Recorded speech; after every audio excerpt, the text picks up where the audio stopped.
ګرانو کتونکو سلامونه. خبره ترې به کوو د انډیا او د پاکستان په شخړه باندې. 14 ورځې وشوې، انډیا خپل کوشش کوي خو پاک فوج ورته غاښماتي جواب په هره موقع باندې ورکوي. یو شمېر د حملو کوششونه وکړل. نن هغې خلکو ته زه دا وایم چې نن زمونږ فوج په دغه باډرو باندې دا به هم د چا زوی وي، د چا به ورور وي، د چا به پلار وي، خو د خپل ملک د دفاع او د سالمیت لپاره انډیا ته چې کوم دی نو پراته دي او هغوی خپل کوششونه کوي خو چورلټ ناکامه. د ځایي خلکو سره به خبرې ترې کوو چې هغوی په دې عقله باندې څه وایي زموږ سره اوسئ. خبره دا ده چې کله د انډیا دا خبرې شروع کړي نو د هغوی یا الیکشن یا د هغوی خپل څه مقاصد دي پکې. نو که ستا خیال وي د مودي الیکشن را روان دی او هغه د خپلو بھارت ته ښیي چې زه خو لکه ستاسو دپاره داسې کوم او هغسې کوم، نور هغه کولی نه شي. په هغې کې سیکان هغه سره ملګرتیا نه کوي، هغې کې مسلمانان دي هغه هغې سره ملګرتیا نه کوي. او آخر مودي موږ سره یا پاکستان سره جنګ په څه کوي؟ لکه زموږ داسې منځ کې څه تناظره چې زموږ پې جنګ کوو، دا د هغه بزدلانه دغه او صرف هغه پټاخي ولي هغه خپل څوک ویني خو د بل څوک ورته نه ښکاري. کنې ده دا دونه 14-15 شو د لګیارې دا کومه واغه کومه اولم او تړمه. آخر دا ناکامه کوشش د هغه دارې چې په دغه باندې زموږ د سیند روان دی او دا معاهده ده چې څوک د چا اوبه نشي بندولی او دی هغه د بندولو کوشش کوي چې یاره زه به په تاسو باندې اوبه بندې کړم یا به داسې نور وکړم. که څه وي خو دې را میدان ته راشي چې پته ورته ولګي چې پاکستان قوم په څومره اوبو کړي او زه په څومره اوبو کړي. انډیا هغوی جمله ده باندې انډیا سره به جنګېږو انشاءالله او حملې نه یېرېږو نه او خو دباو به ورځو انشاءالله. مشره څه به وایې؟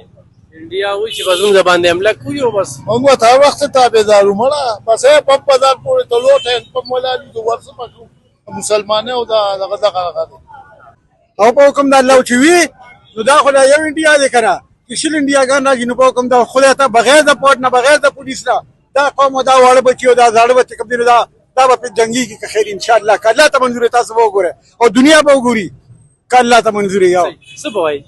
زه خو دا وایم چې موږ خو په دې ارمان یو چې کله به انډیا جنګ شروع کړي. زما خو خپل ځینې خواهش دا دی د زړه چې ټول عمر موږ فوج کې تېر که او د جنګ موقع میلاو نه شوه، موږ خو وایو چې موقع راته میلاو شي. ناکامي به ورکوي، ټول عمر به هغې له ناکامي ورکوي. هغه ناکامه خلک دی.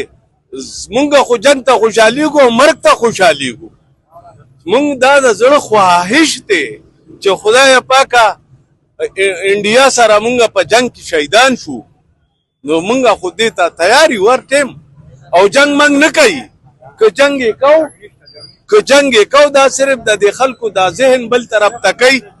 د اسرائیلو دا دغه دی نو د خلکو ذهن بل طرف ته کوي، جنګ نه کوي او نه د جنګ تکړه دي او نه د جنګ تکړه دي. کني پاکستان سره خو داسې ایټم بم دی چې د هغې دپاره 2 کافي دي او د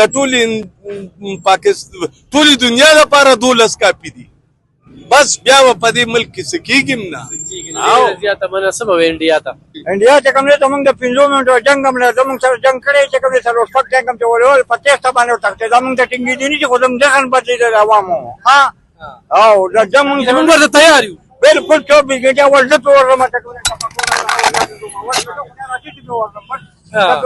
خنزیر به موږ ته نه ټینګېدي انډیا خدا د عوامو ذهن عوام ډېر تنګ ذهن ولا بدلې چې په بل طرف وړي. انډیا که دونه تکړه وه نو اوسه پورې به حمله کړې وه که نه. هغې له خو زمونږ فوج چې دی د هغې خو تاسو ته پته ده چې د دنیا نمبر 1 ایجنسۍ دی، د دنیا نمبر 1 آرمي ده زمونږ او داسې ایټمي قوت هم یو. او نن سبا چې زمونږ کم جرنیل دی حافظ صاحب حافظ قرآن هم دی، هغه کې د ایمان طاقت هم دی او دغه پنډتانو کې او دغه کې د ایمان طاقت کم دی. نو زمونږ مشران هم او قوم دا ټول زمونږ د ملک او دغه د حفاظت دپاره د فوج شانه بشانه دي او دوی به مونږ به هېڅ قربانۍ نه دریغ نه